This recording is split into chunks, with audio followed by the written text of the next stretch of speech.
when you look at core principles, it is a holistic impact on your life. So we talked about the five enemies probably about 2.5 months ago, maybe three, and I want to go back to it because we're in this phase of growth and maturation that I deem it very appropriate. So enemy number one is what we call rejection. And rejection is a word that I like to use, not because it's exactly what's happening, but because it's something that people can pick up and relate. So let's say I have an incredible vision for what it is that I want to produce, and I have a very clear and specific guideline of what I'm looking for. So I want to identify individuals who have a great hunger to improve the quality of their life.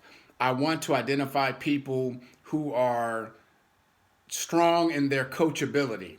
I want to find people that have a good network. They have some level of influence on their immediate circles and beyond. I want to find people who have the means to do some of the work that's going to be required. So either they have the means to begin on the journey or they're resourceful. So I never have bought into the idea that money is an issue when we're talking about low level price points. So if you're talking about a point of entry that's between $200 to $1,500, I never look at that and say, well, that could be a barrier of entry. I don't look at that as that because it's not a lot of money. Now, if we were proposing you're going to have to put in at least 25, 30 grand in order to be a part of this process, in order to have some stake in the game, that's a different conversation. I can understand that might take a little more doing. But when you're talking about anywhere between $200 and $1,500, it's not about the money. It's about the person's mindset and their resourcefulness, their ability to find it, to create it. Okay, so let's say I have that. I'm clear on what I'm looking for. Obviously, a positive mental attitude is a part of that avatar, those criteria. And I invite someone into the initial conversation. So this is why rejection, it doesn't really exist, but it does. So follow me on this. If I reach out to Chima and I say, Chima, do you have a couple of minutes? He says, yes. Okay, that's step number one. Do you mind if I ask you a couple of questions? And let's say Chima and I are familiar enough with each other. We might be colleagues, we might be friends, we might be family, any of those. He says, sure, fire away. Chima, how long have you been doing what you do in your work? I've been doing it for this many years. Do you love what you do, or are you just really good at what you do, or is it a combination of the two? I wait for the response. Do you do anything else for income? I don't really remember the last time we talked. I don't remember. No, this is all I do. Okay, are you open to earning additional income, doing anything else for income, or are you so locked in with what you're doing, you're like, no, this is my path, this is what I want to do? Well, no, I'm open, but I guess it depends on what it is. Of course, it depends on what it is. I just want to know if you're open. Yeah, I'm open. Okay, great. So let's do this. Let's set up some time. Let's say, you pick Wednesday or Friday, morning or afternoon, what works best for you. Boom. I work, this works best for me. Boom, boom, boom. Okay, great. So we set the appointment. So that's the next step. Hey, can you tell me a little bit about what we're doing? Or listen, it's going to be about 15, 20 minutes. And what we're doing is we're going to address what you just said you were open to, which was earning additional income from another source. You cool with that? Boom. So I don't need to get into what it is. I don't need to talk about the product or the compensation. I don't have to get into any of that. I am pre-qualifying him at that moment based on what he said, not what I want. I'm doing it based on what he said. Now, the questions that I'm asking are based on the avatar that I already know. You ever talk to somebody and you say, hey, do you think you might want to get married one day? Yeah, sure. Okay, well, tell me about your ideal mate.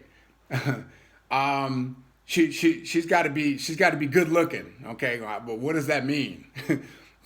Well, I want somebody that's got blue eyes, and I want her to be 5'6", and a fine figure eight. Okay, great. Well, I can find you a 5'6", blue-eyed, fine figure eight that's 85. So that's not a problem. Can you be a little more specific? So a lot of people, they don't know, they don't really think about the specifics of what they want, and until you know what you want, it's harder to understand what you don't want. That's why you end up sometimes, and all of us have done it, right? We all have allowed people into our space, whether through dating or friendships, and you get into, the further you go along, the more you realize, like, how the hell did this person get in my circle? How the hell did I end up sharing my bed with this person, right? Because we didn't have a clear and specific checklist going into the equation. So when the red flags were popping off, we didn't see them, or we didn't want to see them. We were ignoring them because we were getting maybe one or two things that we really wanted, and so all the other stuff kind of fell to the wayside, right? So now, because I know what I want, I'm asking the right questions. And Chima's like, bet, okay, I'll see you on Wednesday at such and such time. Great. So now I set up the Zoom, and we're going through the information. And I'm showing Chima the information. Now, what I'm doing as I'm going through it, this is why it's so important for each of you to present your business, because you do not own your business until you are presenting your business. So as I'm presenting, I'm sharing with Chima some of the parts of his story that he's already told me. So listen, the reason I'm so excited about this is because even though I'm very good at what I do outside of this, I realize that there has to be more. Like, I want to experience more. I want to expand my horizons. And I was looking at and studying some of the numbers from average millionaires. And it has been proven that the average millionaire has anywhere from 7 to 70 streams of income. So as I looked at my situation, Chima, I'm looking at my dynamic, and I'm saying, well, I have a job and I'm making respectable income, but I certainly won't hurt me to have an additional one. Like, if I have two and the average millionaire has between 7 and 70, I think I'm moving in the right direction. So what I'm doing, ladies and gentlemen, is I'm creating a stronger rapport as I'm going through the presentation, but I'm making everything relatable to his particular situation.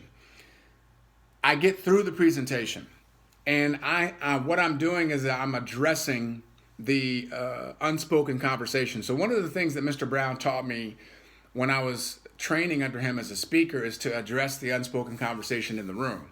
So I got to be able to not only read the room, but also understand that the people are thinking things that they're too uncomfortable to say out loud. So I'll just say it for them.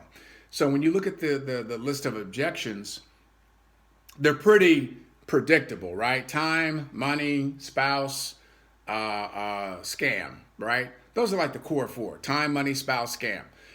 So I'm going to address all of that throughout it, right? Because I know, hey, I was thinking to myself, I'm already working 60 hours a week. I probably wouldn't have time to really build a significant stream of income. And then, you know what I did, Chima? I was looking at my schedule, and I realized, you know what? I spent about 20 hours in front of the electronic income reducer this week, whether it was Netflix or a sporting event, etc. And I realized that my goals and dreams are worth half that, so I could take 10 hours right off the top and put it into building a secondary source of income. So Chima, just want you to understand, like, I get the time thing. And when I was looking at it in terms of my family dynamic, now, I don't know that my spouse was excited about me getting started, but I made a decision that I have to do what's best for our family, whether my spouse agrees with it or not. And I'm not telling you how to run your house, but I'm telling you, in my house, I'm responsible for being a provider and protector. So this is what I made the decision. And I can promise you that when I bring checks into the household, my spouse is not going to be upset with me. She might be upset with me now, but when I put the work in to produce the results, it's going to be a different conversation. You understand that, right, Chima? Yeah. So I'm really seeding, and I'm really addressing these things that I already know are going through his or her head, right? So I'm talking to Chima, and so that's time, that's money, no, time, spouse, and then scam. So let me just share with you, and again, you can usually pick up on this in your pre-qualifying if when you're asking the right questions before you set the appointment. Because if you say, are you open to an additional source of income? Here's one thing that we all know. We all know that there are more people today doing something from home than there were 5 years ago. So the likelihood that your prospect has already been hit up with something is a much greater probability today than it was 5 years ago. So the chances are they may come back at you like, well, it depends. Like is it one of them things? Because I've had like 10 people from high school call me and tell me about this great thing that they want me to be a part of. That's going to happen more often than not today than it would have 5 years ago. Look, Chima, I understand, but do you know why you've had 10 people from high school hit you up in the last 6 months telling you how great what they're doing is? No, I mean, I guess because everybody's doing something. No, Chima, because look at what's taken place in the last 24 months, man.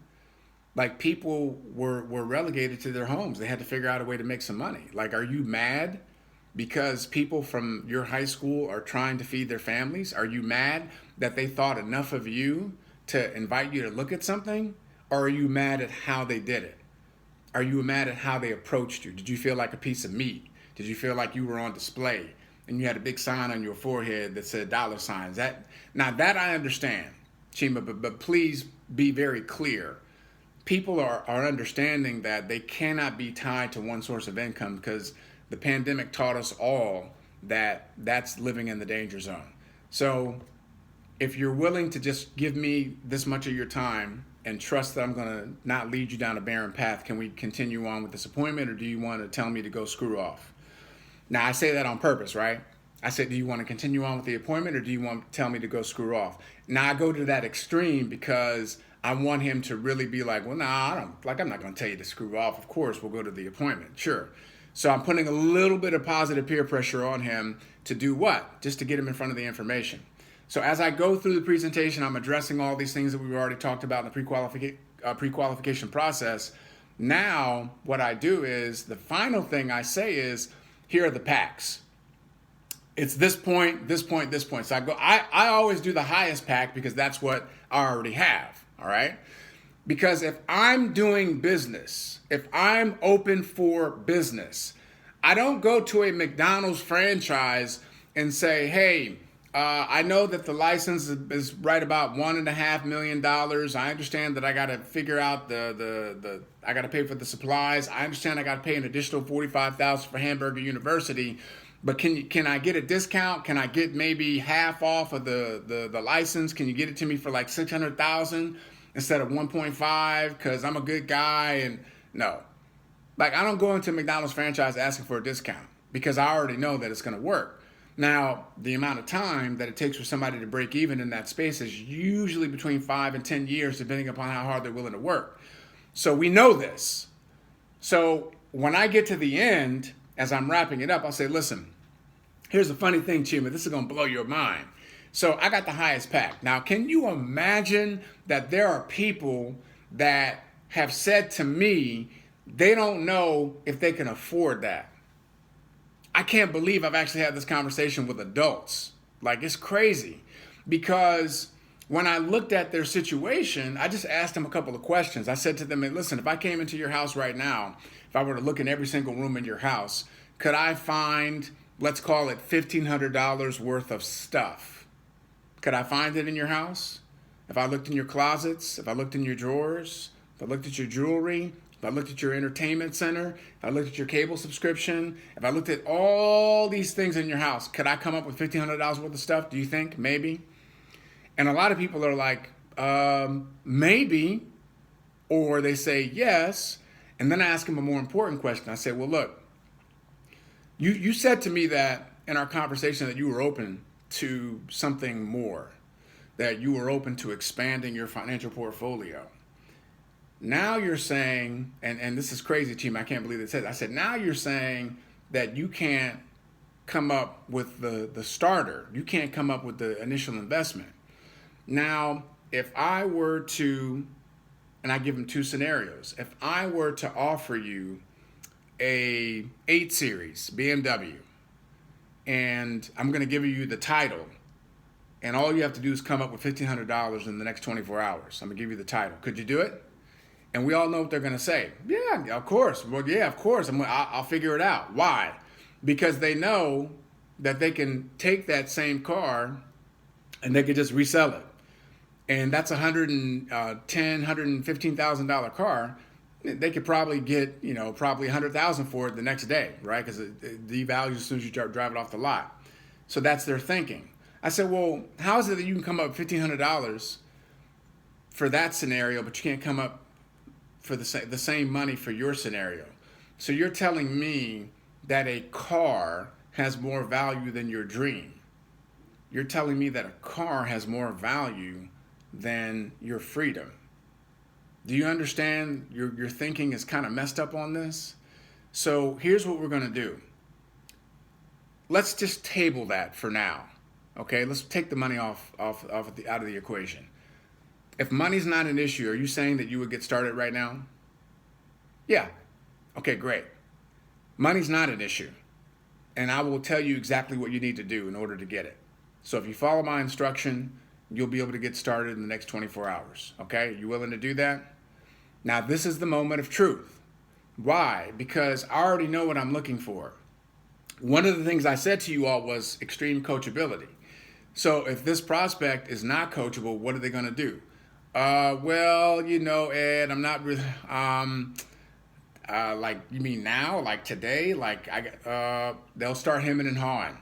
If they say anything other than, let's go, that's not who I'm looking for. So here's where rejection comes into play. Unfortunately, most people, they're not applying these steps because they're allowing maybe the excitement, maybe some of the nervousness and anxiety of picking up the phone and engaging in that initial conversation. Maybe they're coming from a place of, I hope they say yes, and like, I hope I got to make money, I got to make this work, and I want to be successful. And well, see, when you move in that spirit and you're kind of like, well, it comes off and people can feel it. Whereas if you know what you want, you know what you're looking for, you're simply identifying, does this person have those qualities and those traits? It's just kind of like next. I'll spend enough time with you to determine that. And what are we talking? 15, 20 minutes? I'm all right with that. I'm okay with giving you 20 minutes of my time to determine if you qualify as a right now person or a later person. It's okay. So once I get to that money objection, because I don't bring it up in the presentation till the very end, because typically that's going to be the biggie. So depending upon how Chima is responding to me telling him the story of someone else who had an issue with it, maybe Chima was thinking that, but I've already addressed it, and now I'm at the end, okay? And I'm like, okay, Chima, great. So typical questions. What'd you like best? Did you like the money part? Did you like the membership part? You want to do both, et cetera, et cetera. So all I'm doing is getting him to the decision. Are you ready to get started? Well, I don't know if I'm really into that. That's okay. So tell me what you are into. Tell me your alternative plan. Like, what is your plan? You told me you were open, but clearly you hadn't really been thinking about it because you don't have an alternative plan. So what are you going to do after you and I hang up off of this Zoom? I wait for a response. Typically it's, well, I think I'll show this to my spouse. I think I'll show this to one of my, okay, great. I'm really happy that you're excited to share this with someone beyond yourself. Here's what I'd like for you to do. I'd like for you to honor your experience with me because I gave you what we would call a high-level overview because I know what I'm doing. If you try to do what I do, first of all, you don't even remember half the stuff I just said. And if you go back and try to share it with your spouse or whoever else, you're going to mess it up. So can we agree that if you're going to do this, you will do it under these guidelines because I want your spouse or your best friend or your next door neighbor to have as close a level of experience as you had. Can you agree to do that? Yes. Okay, great. Here's what I want you to do. Here's the link. Here's the video. Send them this video And as soon as they're done, ask them to set aside 2 or 3 minutes. And that's all I want you to say. Don't say anything else. Can you follow those instructions? Yes, great. And then all I'm going to do is I want you to call me in that 2 to 3 minute window and just get me on the phone with them. Don't tell them. Don't ask them for permission. Just do exactly what I'm telling you to do. I promise I won't embarrass you. I promise I'll make them feel awesome and amazing for you getting me on the phone with them. Just get me on the phone with them. That's all I want you to do. Just say, hey, John, this is Ed. Ed, this is John. I just talked to Ed a couple days ago. He wanted to enter. He just wanted to talk to you and meet you, and let me take over from there. And in that point, ladies and gentlemen, all I'm doing is what?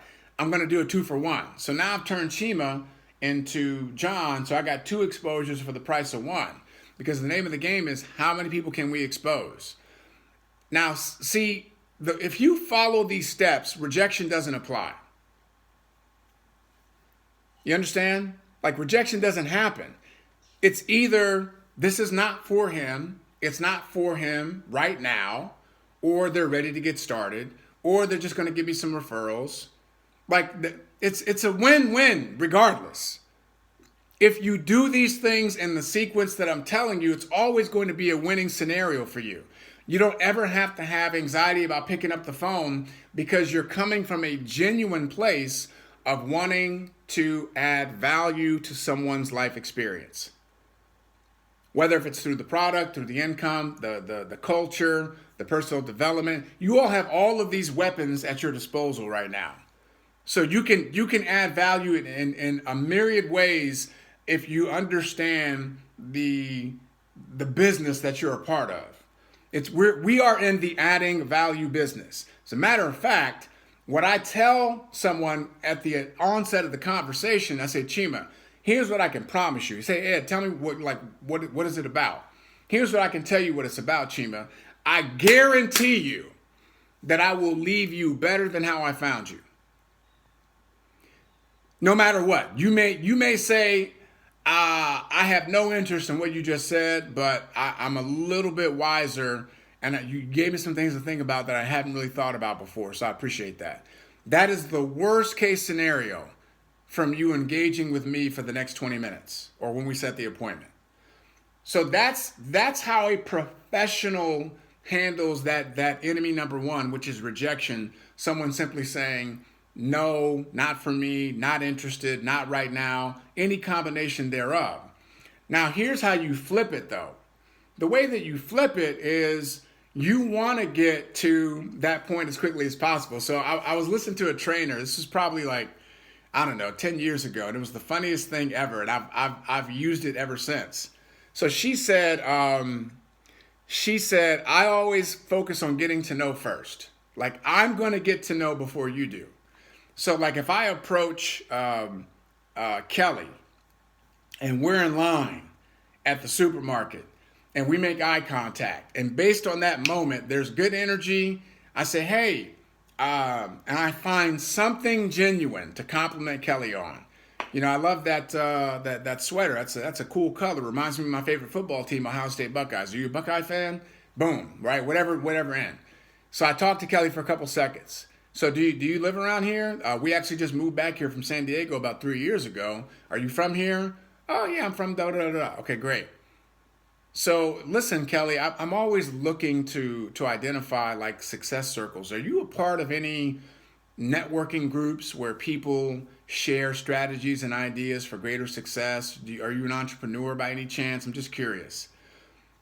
Chances are, the answer's going to be no, okay? But whatever Kelly says, I'll just wait for the answer.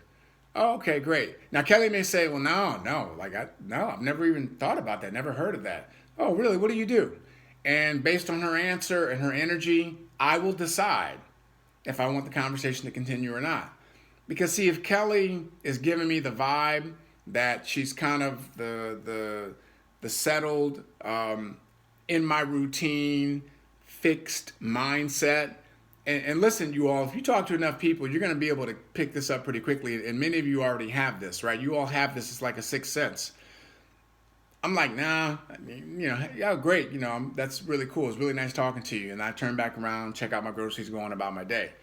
So it really depends on what she's giving me on whether or not I'm going to move to. So Listen, if that's something that you're open to, I want to get some people together. I'm trying to identify other entrepreneurs, people that want to really make some positive change in the community, want to bring as much value as possible. If that resonates with you, let's find some time to connect. What is the best way to contact you? Are you on Instagram or Facebook? So again, because I'm talking to a woman, I always say social media, because I'm not going to ask a woman for her phone number. I don't want her to misconstrue the conversation. Instagram, Facebook, what's better for you? Now, some people are like, I'm not on social media. Well, then you got to, all right, well, what's your best email, right? Or what is your preferred method of contact? Let them decide. And this is for both ways. If you're talking to the opposite sex, just do that. It just doesn't, there's nothing to be misconstrued. It takes that down. So I want to get to know first. If I'm going through the presentation in Chima, even though Chima gave me the right answers to set the appointment, but I'm watching his body language on the Zoom as I'm going through it, and he's not giving me this. If he's not doing a lot of this, yeah, it's true. A lot of people overworked, underpaid. I'm overworked, underpaid too. Yeah, Like if Chima's just kind of sitting there and he's, if he does one of these, that if I see this one time, hey, listen, tell you what, looks like you got some things to do. I understand this is not for everybody. I'm going to let you go ahead and do what you got to do, bro. I appreciate you hopping on. I'm going to call it a day. So, but I'm going to get to know first. I'm going to know you before you know me. It's another way of handling and dealing with what we call rejection, right? So there's so many ways to get to it. So remember when I told you all before, if somebody's throwing a punch, what the human instinct is to go like this, right? Is to move out of the way. But if you move towards the punch, and if it's a block, and it's a block, it's also called a block strike. So if somebody's punching and I come to head the punch off, if I close the distance, what it does is it nullifies the punch. If I get some body language from you that you don't want to be here, even though you passed the first test to get to the presentation, if I get to, hey, listen, looks like this is probably not the best fit for you. Looks like you probably got some things going on. I appreciate you hopping on. I'm taking it away. It's a wrap. I'm taking it. Oh, no. Like, I'm sorry. And sometimes I misread because some people have horrible body language and they're not in their bodies. They're not self-aware, so they don't know how they're coming off. That happens too, right? So if they, oh, no, I'm sorry, my bad. It's just a habit. No, I'm paying attention. Okay, great. I'll continue. But if they say, oh, yeah, boom. I already got to know before you did. These are ways that rejection becomes, it's almost like a myth. But the way you flip it is the more you get to that no, the faster you're going to get to the yes. Because obviously the majority of people that you're going to share this with, they're not going to get started right now today. They're not. Some will get started later. So the more you can pile those up, the better it is for your business. Because everybody here has a ratio. All of you have a ratio.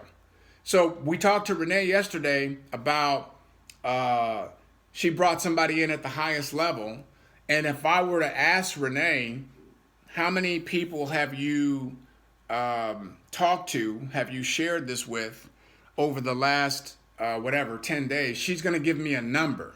And then I'll say to Renee, okay, so if you talk to 10 people in the last 10 days, we know that your ratio is for every 10, one says, I want the highest pack. Or two say, I want the highest pack. So now she's got a ratio. So in her head, she's like, let me go focus on getting 10 people that I can get to know as quickly as possible. As soon as I do that, I got 2 more that have said yes. Okay? That's rejection. Second enemy. Second enemy is deception. Deception. See, we are all masters of self-deception. There's a great book. It's called Leadership and Self-Deception. I think that's the title of it. Because we like to delude ourselves into thinking, number one, that we're doing more than we really are. And number two, you have to understand that most people, unfortunately, have little to no integrity. And it's a habit. People have developed a habit of being out of integrity. I'll give you an example. I have a very good friend that I've grown up with. We've known each other since we were 6 years old. And he is a very good friend, but he's completely unreliable. If he tells me he's going to call me back, I know he's not calling me back. He's the kind of friend, like when we were growing up, he'd be like, hey, man, what you doing? Nothing. Me and Otis are over here. We're about to go throw the football around. Oh, cool, I'm coming over. And he's the type of friend, he tell you he's coming over, he'll never show up. Like, he just won't come. Like, I'm like, why'd you say he's coming over? Like, but he has developed and cultivated the habit of saying something and not following through. And to him, it's not a big deal because it's not, he doesn't do this with like, if there was an emergency, I know I could count on him. Okay. Somebody died, I know he's going to be there. But he does it with stuff that he thinks is little stuff. Like, I'm coming over and he doesn't show up. I'll call you back. He doesn't call you back. How many of y'all know people in your circle like that? They say, I'll call you back, and they don't call you back. How many times have you done it? Right? You're like, I'll call you back later today. And then, the day gets busy. I forgot. And you didn't call him back. Well, guess what? You're out of integrity. You didn't do it mean-spiritedly or intentionally. You weren't trying to deceive the person, but you just got overwhelmed with your schedule. And you're like, oh, shit, I just forgot to call that. Man, I got to call that person back. So what happens is people have created a culture of being out of integrity because they think the little things don't matter. Everything matters. So when you understand that deception is just a part of the process, enemy number 2, some people are going to say to you, yeah, I'll be there. I'll be ready. I'll be on that Zoom. I'll meet you at the coffee shop. They're not going to show up. Maybe they forgot. Maybe it's no big deal. Maybe they just have a habit of, following through some of the time. And so what I do is I say, hey, it's 1 minute or 2 minutes before our appointment. You're not here. Are you okay? Is everything all right? Let me know, because it's not like you to say that you're going to be somewhere and then not be there. I always say that, even if I don't know the person. I didn't get the vibe from you that you're the type of person that says something and doesn't follow through. Is everything okay? So what am I doing? I'm teaching. I'm educating. I'm creating a level of accountability. When's the last time you think somebody actually called them out on their lack of integrity? Oh, it's no. I know he said he was going to call back. No big deal. They just let it go. Well, that's the problem. That's how that person got into this situation. Like, if you're dealing with somebody who puts on a good face but doesn't follow through, it's because they're in an environment that has allowed that and continues to allow that. So again, what is the ultimate objective? To leave them better than how we found them. I would much rather call somebody out and give them something to think about than be like, oh, don't worry about it. It's no big deal. No. So if it's 2 minutes beforehand and you're not there, I'm sending you a message. Not 2 minutes after. Because I start on time. Most people don't start on time. Well, because they have a habit, right? I send the message. Oh my gosh, I'm so sorry. My kid, I forgot he had Okay, no problem. I'm going to give you some grace. Let's reschedule. So you get one. Everybody gets one. If you do it a second time, done. It's a wrap. You're going to have to work your way back into my good graces. If you ever even think that you have an opportunity to work with me, it's just not going to happen unless you work your way back up. I don't have time for it. Deception. People are going to say, hey, I'm in, let's go. And they will be in. We're going to take over the world. We're going to bring in millions. We're going to, right? They're really good. They're very excited. And they ain't doing nothing. Their mouth is bigger than their results. Their mouth is bigger than the activity. That's just part of the process. You can't take that personally. It's just human nature. People get excited, right? How many times have you gone to you got to the really nice restaurant, food looks good, and your eyes are bigger than your stomach, right? And then you put yourself in a situation, you're eating and you're just eating, and now you got a stomach ache, you got all this food left over on your plate, you're wasting food, you got kids starving all over the world, and you got all this food that you didn't eat, you ordered it, you didn't eat it. So, people do it all the time. Their reach is bigger than their grasp. Don't take it personal. Hey, say, listen, I know that you talked about you were going to do this and do that. I know you were excited, but I just want to have a real conversation with you. You haven't sponsored anybody in like 2 weeks. What's going on? Are you okay? Like, is something going on? Like, see, I want to come with compassion. I'm not going to be like, hey, you said you were going to do this. You haven't done anything in 2 weeks, man. Like, what's up, bro? Like, no. Like, is everything okay? Like, what's going on? This is not the person that I met. What you're like? Can I be a better support? Is there something that I'm not doing? I'm going to have that conversation and give them an opportunity. But understand, most people, it's talk because it's just easy to talk. It's easier to talk than it is to do. Okay? So enemy number 2, deception. Don't sweat it. Just keep it moving. People are going to show up. People are going to join. They're not going to do what they say they're going to do. They'll do half of what they say they're going to do. They're going to do a fourth of it. No problem. Just keep it moving. Don't take it personal. You just make sure that you do what you say you're going to do. If you give your word, it's money in the bank. If you tell somebody you're going to be there to support them, you be there to support them. If you tell somebody you're going to show up and do what you do. Don't ever, never, ever, ever not keep your word. That's it. Just keep your word, period. Don't speak it. Don't tell me what your goals are, what you're committed to, because I will hold you accountable. So just don't tell me that. Just say, hey, I'm working on it. Let me figure out what am I really committed to? Don't let your mouth get you in something that your ass can't get you out of. If you do that, ladies and gentlemen, like the synergy and the strength that comes from everyone on the same page with that principle, it's going to be game over, lights out. I promise you that. Third enemy, apathy. People are lazy. They're in just enough pain to not do anything about it. So Mr. Brown tells the story, and it's been told a million times since then, but on his PBS special, the PBS special is called You Deserve, okay? And in You Deserve, he tells the story of a guy walking by in a rural area. There's a dog that's sitting on the porch, and the dog is moaning and groaning. And the guy's so curious, like, why is the dog moaning and groaning? He sees the owner sitting on the porch next to the dog, and he says, excuse me, I don't mean to intrude, but I'd love to know, like, why is your dog moaning and groaning? And the owner says, because the dog is sitting on a nail. And the guy's like, well, why doesn't the dog just get up off the nail? And the owner says, because it doesn't hurt him enough to get up off the nail. And Mr. Brown goes on to say, this is how most people live their life.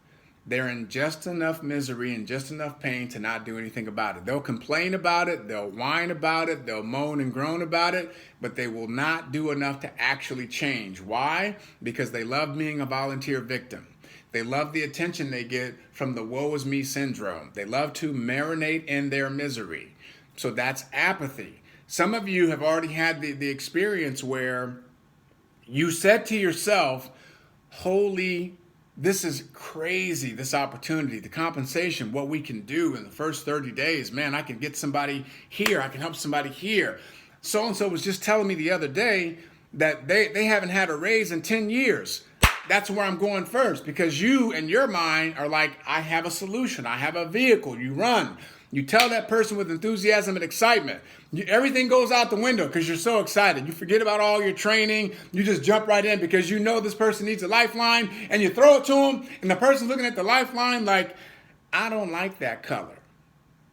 I don't like the way it's shaped. And they're like in the water like this. They're like, trying to nah, I don't like the way that looks. You got to give me something. And you're like, wait a minute. You're drowning. What do you mean you don't like the color? What are you talking about? You're underwater. I don't like the way it looks. Like, really? Well, that's apathy. A lot of times the people that you know in your heart need what you have the most are the ones that are going to be like, nah, I'm good. That's what cracks me up. Nah, I'm good. Really? You're living in a housing project. What do you mean you're good? What are you talking about? But that's human nature. People are apathetic. because they've been so beaten down by life. They've been so programmed by life that they're not worthy. They don't deserve more. That's for somebody else. What do you? Because they're looking at you like, what are you talking about? Like, look at my life. I've never made more than $40,000 a year. How is it that all of a sudden you're telling me that I can completely transform, and I'm looking at this opportunity where people can make 40,000 a month? What are you talking? They're looking at you with an attitude for throwing them a lifeline, because they're so entrenched in the belief of lack and limitation that they're going to fight for their limitations more than they'll fight for their possibilities. That's apathy. You got people that are going to join, be a part of what you're doing. You got people that are on this call and they're getting the information, but they're in just enough pain to take it in and feel good, and they'll feel good for another half an hour when the call is over. They ain't going to do nothing. I can't explain it. And the reason you don't understand it is because of how you're made up. It's not your job to understand it. It's your job to understand the principle. Apathy is a part of it. I remember when there was something that took place, and unfortunately it happens a lot, where you'll hear a story of someone doing something horrible, right? You'll hear a story of somebody, like I remember there was a guy, it was in Cleveland as a matter of fact, had kidnapped this girl when she was like 12, and he kept her in his house for like 6 or 7 years, y'all. Had 2 kids by her, wouldn't let her out of the house. Her parents they've been looking for her for years.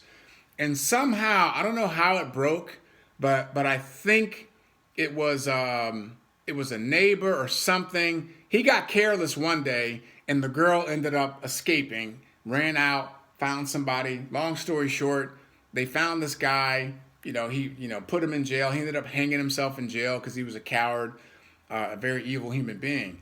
But I remember someone sharing the story and saying, I don't understand how somebody could do that. And I'm like, well, you're not supposed to understand how somebody could do that. That's not who you are. It's not how you're built. People do things, and you're like, how could somebody like do that? Now, I got to tell you all, because I study the human condition, and I do so much on the psychology of success. Like I'm looking at people like where was the break, or did they come here that way? But it's not our task to try to understand how that person thinks, because you're not built that way. So you're going to look at people and you're going to be like, I don't understand. How do you not see this opportunity? How do you not see this lifeline? Because they don't see it. Just go to the next person. How are you enrolled? How are you coming to the events and you're still, well, listen, that's their path. That's their journey. Just, keep loving on them. And maybe one day they'll wake up. I don't know. Maybe they'll never wake up, but just keep loving on them. Enemy number 4, attrition. People are going to quit. They quit on themselves all the time. They're definitely going to quit on you. They've been quitting their whole life. You think that you're special? What makes you think that you're so special that you're not going to have somebody quit on you? Even though they told you all the right things, they said all the right words, they had the right smile. How many of y'all understand that sometimes behind the smile is a lot of pain? Sometimes behind the smile, there's a lot of anxiety and doubt and stress that they would never let on, because they don't want to disappoint you. They don't want to take away from the culture and the environment. They don't want to be the one person in the room that brings the energy down. They're desperately afraid of being found out as a fraud. So the smile just gets bigger, the energy just gets greater whenever they're around. But when they're by themselves, it's their darkest moments. Well, this goes back to deception. Because we are creatures of self-deception, we get really good at trying to deceive others, and sometimes we pull it off, right? And people will put on a brave face because we've gotten so good at wearing the masks that we wear. There's 2 things people lie about, 3 things people lie about. They lie about their weight. They lie about their money. They lie about their relationship. I guarantee you, this is like death and taxes. They're going to lie to you about those three things at some point. Their weight, their money, their relationship. How's everything going? Everything's going great. You ever see those Facebook people? They get on there. Oh, we just got engaged. Oh, I'm so in love. And then they just go dark. 0 dark 30. And then 8 months later, I'm doing my thing. I'm doing me. I'm living my best life. You don't have to be in no relationship to feel whole. Like, wait a minute, hold on a second. Now you're a single warrior, but 8 months ago you was all about being in love and being. What happened? Well, people get really good at projecting what they want you to see. So attrition happens when the truth can no longer be concealed. And what happens is people will start to really give into the voice that's been there all along, which is, you can't really do this, or they're just trying to gas you up. They're just trying to hype you up. They just want to take your money. They don't really believe you're going to be successful, and you don't believe it either. Stop pretending. Just go back to the life you had and stop going out here. Nobody's going to listen to you. You ain't never ran no business before. You ain't never made no real money before. Why would anybody listen to you?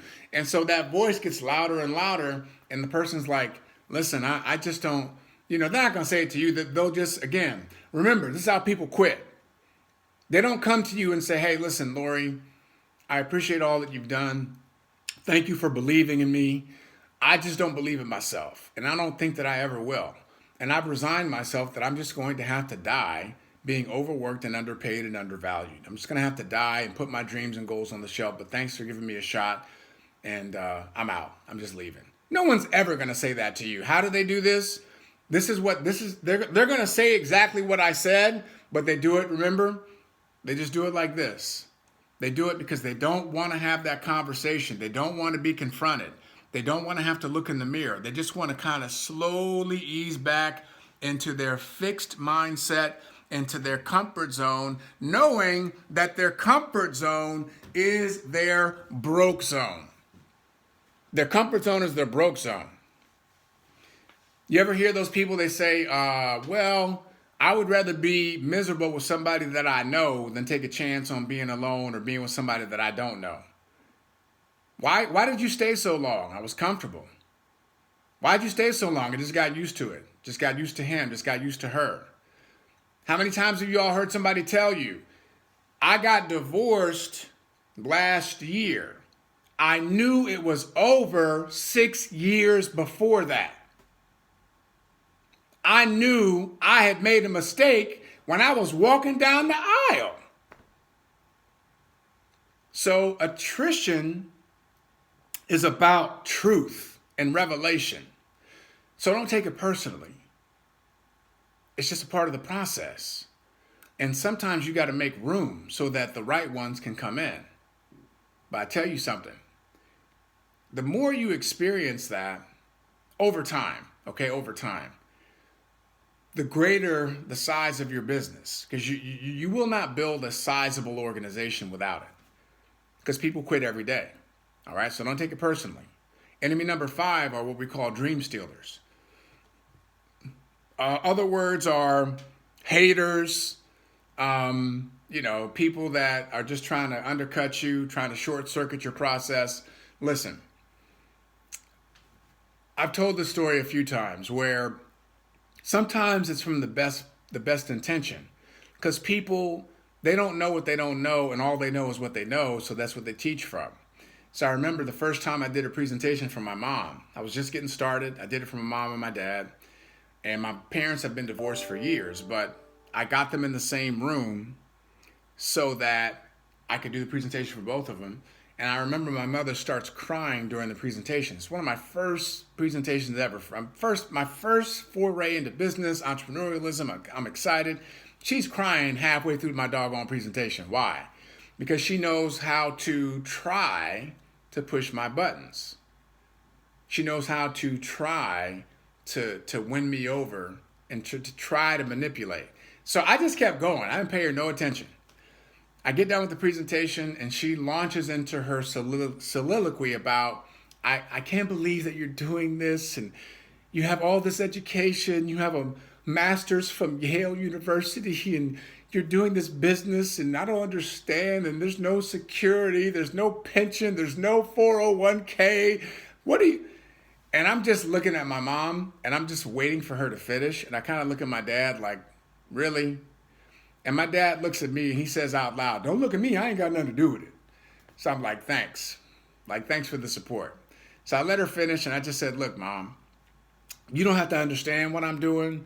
You don't have to like what I'm doing. You don't have to agree with what I'm doing, but you got to support what I'm doing because you're my mom. So either you support me or you have to be quiet. So I had to pull out the mom card because I know how to push her buttons too. She doesn't want to not be a supportive mom, right? I ain't pay her no mind. Like, why would I listen to somebody who's never run a business? Why would I listen to somebody who's never made 7, 8 figures and what it is that I'm about to do? Like, why would I give that any time or attention? Well, see, unfortunately, what happens with a lot of people is they allow feelings to get in the way of facts. And just because you love me, just because you may know me, have known me longer than the person I'm about to get in business with, it doesn't mean that you have greater credibility in that situation. So be quiet. If you want to say to me, well, make sure that you cross your T's and dot your I's, make sure that the business is going to pay you what you want it to pay you, make sure that the product is what you say it is, I have no problem with that. But that's not how you came at me. You came at me like you were an expert and you knew what was best for me and you were not qualified. So dream stealers only have weight when you give them more weight than what they deserve. Because most dream stealers are not qualified to do so. That's why we call them dream stealers.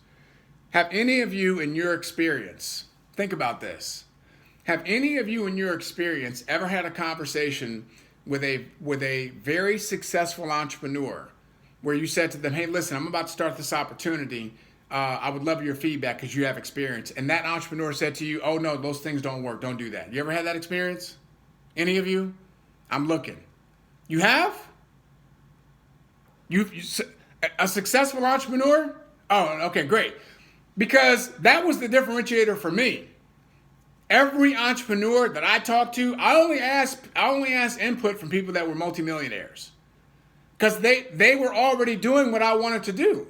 Even if they weren't doing the business, they say, hey, listen, I tell you what, the best advice I got, one of my mentors, he said to me, look, just make sure that you like what you're doing. He said, work your tail off. He said, if you do that and you're coachable, you can make a lot of money in that space.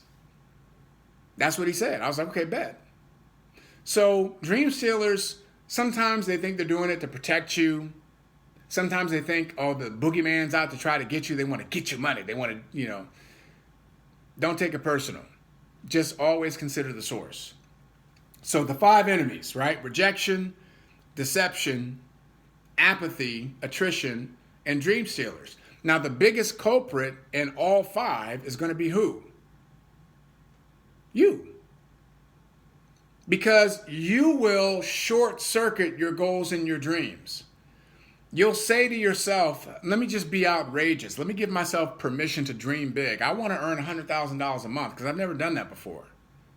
And then you're going to short circuit the process. Well, how am I going to do that?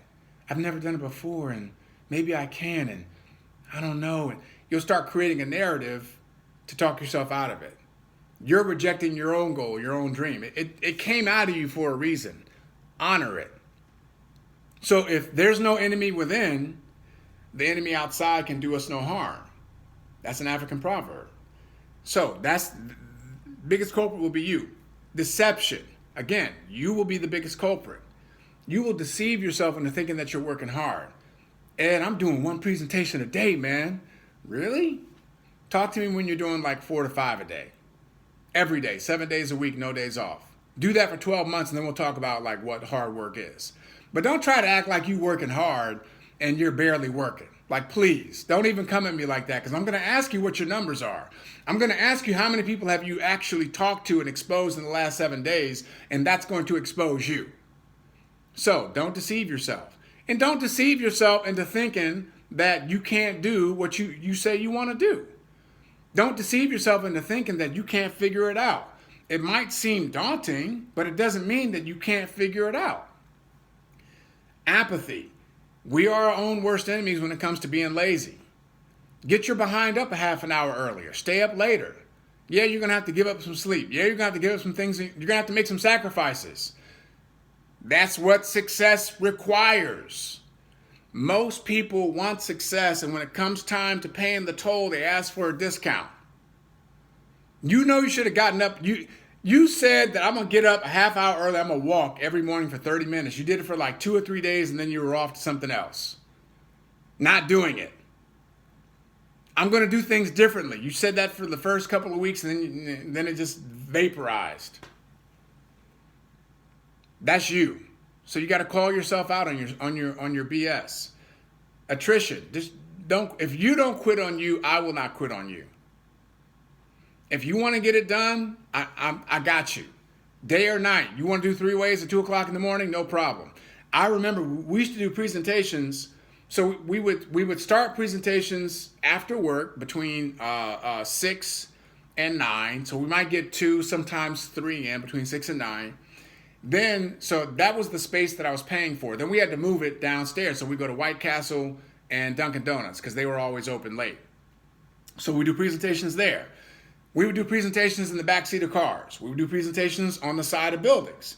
So I got pictures where we would put the projector up on a brick wall on a rooftop in Brooklyn because that was just the space that was available. It was after 1 o'clock. It was 1, 2 o'clock in the morning.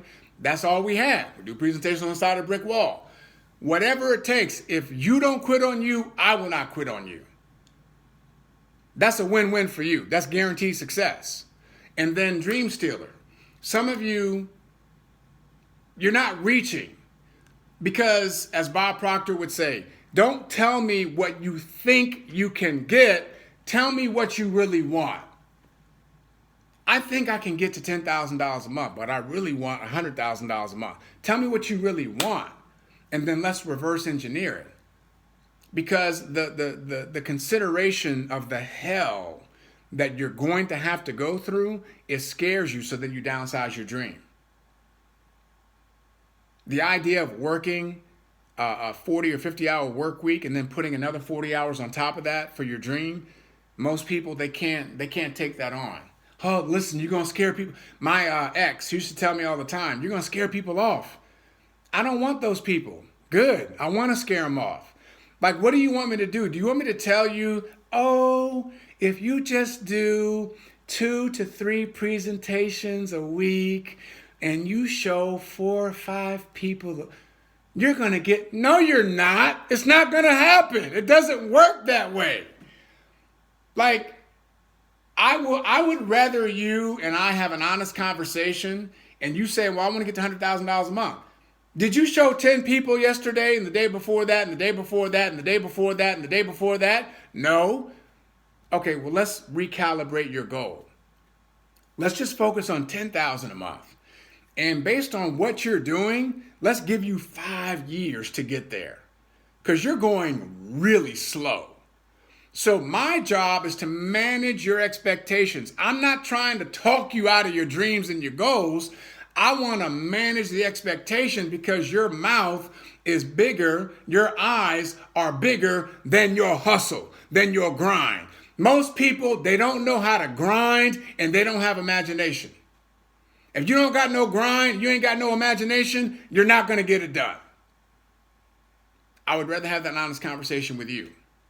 So I wanted to revisit the 5 enemies because they're principles that apply to every aspect of your life. Rejection, deception, apathy, attrition, dream stealers. Have an awesome and amazing rest of your Takeover Tuesday. We'll see you guys tomorrow, same time, same station. Let's keep making it do what it do.